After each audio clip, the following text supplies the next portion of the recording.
This is Jason Verney's podcast. I am Jason Verney. Firstly, a quick apology for the sound. If it doesn't sound like the normal self, the recording room that I normally use, I'm actually in what you could call a secret location doing this podcast. And this podcast is all about eLectro, a Korean indie band. That was them you just heard. That was a track of theirs called Seoul City. I'm going to give you a bit more information about that track later, and also about their gigs. They're coming to London. Actually, they're coming to UK. They're coming to Wales and London in the next couple of days. I think they might even arrive on Thursday the 11th, but I'm not too sure of that. I wanted to tell you a bit about eLectro and a project they've got going, and also how I came about them back in 2013, I believe. Now this my passion for Korean things, my documentation, my documentary for South Korea and Korea in general has taken me down many paths I'd never imagined, never conceived I would go down. And music came at, I guess, indie music came at a later date to other cultural things regarding Korea. It wasn't so much about K-pop, it might have been traditional Korean music and the more commercial stuff, if you like. But once in 2013, I guess about 4 years ago, depending when you listen to this, I was in South Korea for, I think it was my second visit. Been there a few times since. And I had a few interviews lined up to do for my documentary, which I've got many interviews that will see the light of day at some point, and this particular one was with a guy at a pretty well-known publishing house in Seoul, in a very sort of touristy area. Well, it's where the palace is, but it's a company called Seoul Selection. They do books on Seoul, Korea. Basically, they promote the country and they do good for Korean culture. So there I was in that place. I was chatting to Robert Kohler. I believe that's how you pronounce his name. But he works there. He's a brilliant photographer as well. He's a great blogger. Now, his information, which I'll put in the links under this podcast, his blogs and his photography and what have you. But yeah, there we were talking about all kinds of things: Korean music, bands, indie, and then we talk about one specific artist and who should pipe up. A little voice from it seemed like nowhere. A woman named Annie. Now, she interjected with her little views on the music, and then she kind of announced she was in a band. And this was both, this occurrence was both lucky, of course, and fascinating. I mean, it was also a personality that shone through, very eager, very knowledgeable in music and I guess Korean indie as well. So the next thing you know, myself and Annie were at her studio listening to some of her band's tunes. I guess this was the main reason for meeting her again was to actually interview her. So there was me interviewing Annie Ko. You could say Ko for Korean, but it's spelled Ko, or that's the way she spells it. I mean, some people might do Koh, but that's her Western interpretation of her surname, I believe. So I'd already checked out their music after speaking to her the first time. I'd already checked out her music, and listened to a couple of tracks, and even a cover that I believe she played when I was with her. And the music is amazing. I mean, I was very much into my electronic music in the 80s, 90s. I still am in some ways. I mean, lots of bands that I used to admire, sort of analog keyboards and all this. But her, and I should introduce now to the picture Toby Huang, who's her musical partner. They have had other people in the band, and sometimes they do when they tour. But it's essentially it's Toby Huang and Annie Ko. They are Love X Stereo. So yeah, I don't want to praise Annie too much. Of course, as I say, it's Toby as well. They're both great musicians, great songwriters.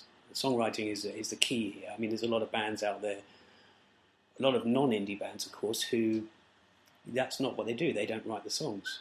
But these guys, when they play live, they also rock. I mean, they're brilliant. I didn't see them for a couple of years after I met them play live. I didn't, I knew their music, but I kept missing them in Seoul because I was in the UK or wherever.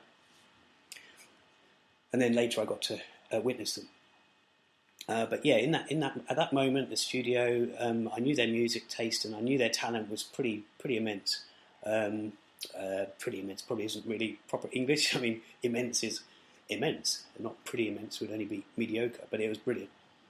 Now, I suppose what makes Love X Stereo's music easy to listen to, especially for a foreigner, is that most of their songs contain English lyrics. This could be seen as no surprise. I mean, Annie herself, she spent a handful of years in the States, so she, I mean, because of that, her English is fluent. She does the speaking in the band more often than not. It's her that does the talking.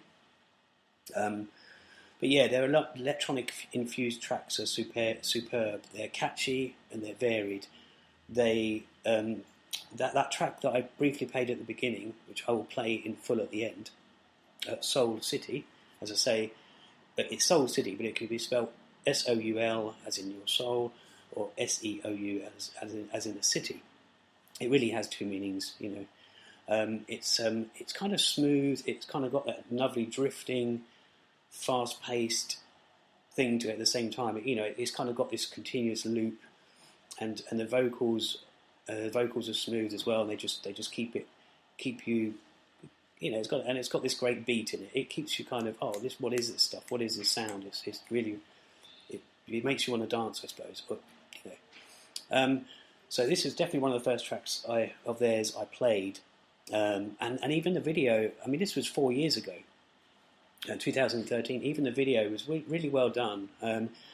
And talking about videos, I mean, not only must I remark on their talent at getting videos made for many of their songs. I mean, other video makers occasionally do their take of, they get the video makers on board. I guess it's either a friend or they even do a bit of it themselves. And these videos actually play a bit of a part in the project that they've got running, which they started at the beginning of this year, 2017. A project which is a year-long project. It's a crowdfunding project called 37, and they're actually releasing 37 tracks within the year, if not more. Already they've kind of given a few surprises. A bit of more information about Love X Stereo and their kind of their achievements, if you like. I mean, Annie and the band really have toured one or two other countries. They've played at the much revered SXSW, which is South by Southwest Festival. They've played at Seoul's giant and kind of annual city festival, Zandari Festa, on more than 1 year. In fact, that was when I first witnessed them. Was in 2015. I finally got to see them live. I think it was in Freebird, a club in Seoul, in Hongdae, which is where Hongdae is the area where Zandari Festa occurs. In fact, if you go to my website, a quick plug here, my website, minimovie.com, you will see a couple of articles I've done of the Zandari Festa. So yeah, it was kind of strange seeing them play in 2015, even though I'd met them such a long time ago before that. But it was a privilege and an honour to see them play live, well overdue in my books. And 2016 I saw them again when I went to Zandari Festa. If that wasn't enough, they've also released a few singles, EPs. They even have, now this is a major thing, they even have a studio. It's called Love X Studio. A great play on words, something I'd be proud of myself, but hey, I didn't come up with it. Someone else did. You only need to go over to lovexstudio.com to see there's an extensive list of bands there. They've hosted, produced, and in some form or other, they've assisted or they've let them use the studio. The Monotones is one band. The Hands, H-A-N-S. Rock and Roll Radio, The Essence, and many others, I believe.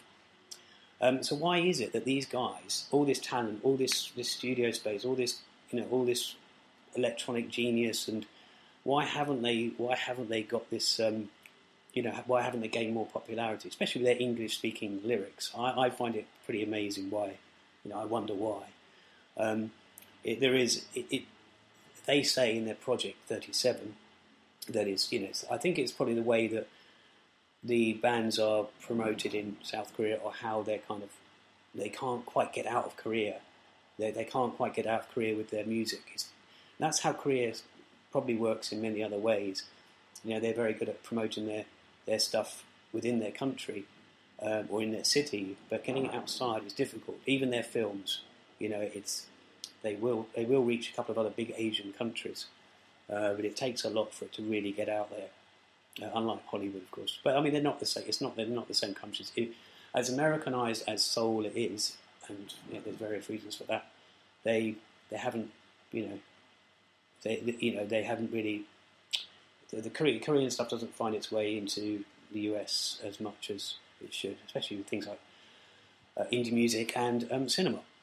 So as I mentioned, this project is called 37. I was going to even do this podcast back in January when I first heard about it, especially after the first 3 weeks in January. Excuse me, I'm losing my voice. The first weeks in January, they were releasing one a week, and they still really are releasing one a week, one single a week, to anyone who takes up, gives a dollar or two for this project on Patreon. So when they, I'm sorry, I'm drifting off there. When they started it, and after 3 weeks, I thought, wow, they're really sticking to this. They're really, these tracks that they're releasing, and videos as well, and sometimes a lyric video, and often a little track. They have like a break week, so they go off and do their stuff after all their hard work every week. Then they give the fans and the crowd funders, crowd sources. I am one of those, and I'm sure there's quite a few others out there. They give them a little treat, whether that's a special video, whether that's a special rendition of a song, whether that's a live video of another track. They give them a little treat. So even though they're going to go off the grid for a while, then they give them something. Ironically, Off the Grid is actually the EP which features Seoul City and 3 other tracks. I think it's 3 other tracks. So I'm going to just mention a bit more about 37. 36 songs in the year. I think it's the 37th song. I have a feeling they might do more than 37, the rate they're going, but of course it's still a lot. Their 37th song might be a Christmas tune. It's the reason I didn't do it in January. The reason I was going to do it in January was because it was really taking off, and then I got sidetracked with other things, and I've been astounded that their songs are coming thick and fast. I'm getting an email every week about a new song, a bit more news about their other bands, a bit of insightful information. I mean, these guys, as well as having a big heart, they even give us a little juicy bits of information about their videos. And I mean, one of them features something that's recently been happening in Seoul that's affected Korean people, and that was put in the video as well. So they have a big heart, you basically you can go to Patreon and become a patron, and join and get just for $1 or $2. I think it's $3 or $5 gets you a free song every week, and you just pay that. You pay $3 a month. I might be wrong with that information. I'm going to do a separate podcast about the 37 project itself. But it's brilliant. You can also pay a couple of pound more, and you get a thank you credit on the videos that they do. So that's there.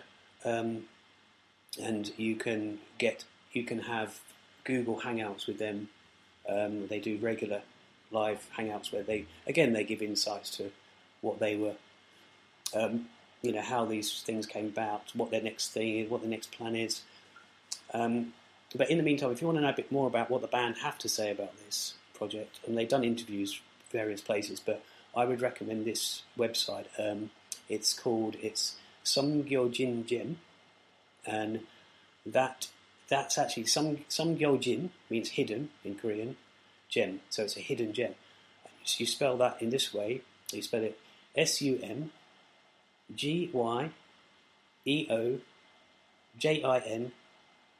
gem.com.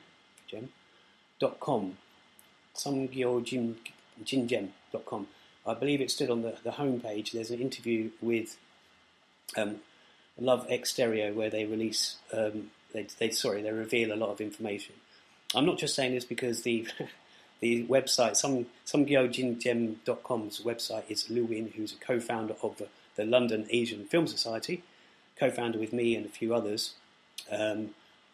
But she really knows her stuff. She really knows her Korean indie music, Korean culture, Korean arts in general. It's a great website. I'm really proud of what she's done. But yeah, as well as the London Asian Film Society, which that's film related, of course. But you can find that on Facebook. So yeah, back to the song. The reason I chose Seoul City, I mean, of course, it's deliberately got a lot of stuff about Seoul. I mean, this was back in 2013 as well, when they were still to find their feet, and so they wrote about what they knew, I suppose, and that was one of the things. I mean, this is Seoul has got a lot of things, as I'm currently discovering and putting together on another project I'm working on. But there's also ballads they do, electronic, really electronic sort of, what's the word I'm looking for? Sort of dirty groove to it, like a real kind of pulsing beat, Euro kind of beat, Euro pop, rock, punk. Every track that they've put for this, they've given these fans that have been crowdfunding them. Every track has been different. Even a bit of, hip hop, or hip hop. No, sorry, no hip hop. That's not the right word. It escapes me now. I've forgotten the word I'm thinking of, or not thinking of. So yeah, they're great people. They're great musicians. They really need to be seen, to be believed, seen live. They're not like some of these bands. They can be great electronic, studio bands, and they can't do live. But Love Exterior can do live. So there is this chance to see them. They are coming this weekend. So the Focus WaLes. It's like, I think it's about 200 bands in Wrexham, Wales. I guess it's a bit like Zandari Festa in Seoul. About 200 bands, indie bands, and there's other Korean ones coming over. But I'm just highlighting Love Exterior here because these are the ones I really believe in. I believe in them all. Sorry, there's a few bands I really believe in, but these ones I've known for such a while, and also I love their stuff, and I just feel like they really need to be seen and heard. They've also added a couple of other dates in London. Now I'll get that information for you in a second.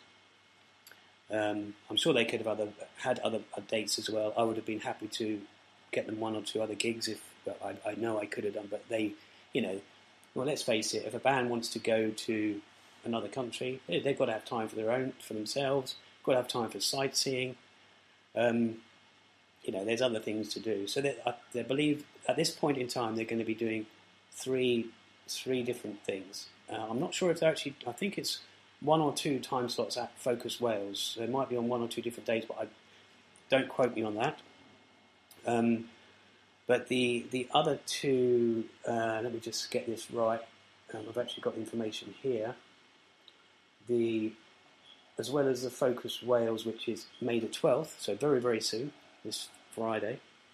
They've also, May the 15th, which is just a few days from now, in the Windmill, Brixton. And that's a very well-known venue. Other Korean bands have actually played there as well. It's a nice little venue. And Alicat, and that's on the 21st of May, Alicat. That's in Soho, so that's got a great, I think it's Denmark Street. I think it's Denmark Street. If it's Denmark Street, that is where it's one of those places which it's got a lot of controversy at the moment because it's where the famous music shops and equipment shops is known for that. And unfortunately, it's some areas of it, I believe some parts of it are getting closed down because of a rail network. Apologies for the traffic sound. As I said, I'm in a different location to normal. So, yeah, if you can catch them one of those 3 dates, May the 12th in Wales, Wrexham, May the 15th, Windmill Brixton, or the Alicat in Soho on May the 21st, that would be great. Unfortunately, this is the irony of all this. I really wanted to see them in London, UK, just to welcome them, but unfortunately I won't be there. So it's a shame. But hopefully I'll catch them in Seoul, which I believe I'll be there. It seems now there's a project coming up which I'm hopefully going to be in Seoul. Could be in a matter of weeks, which has just been kind of not sprung upon me, but just been agreed. Something's just been agreed. I won't elaborate. I won't go into that now. I'll elaborate another time.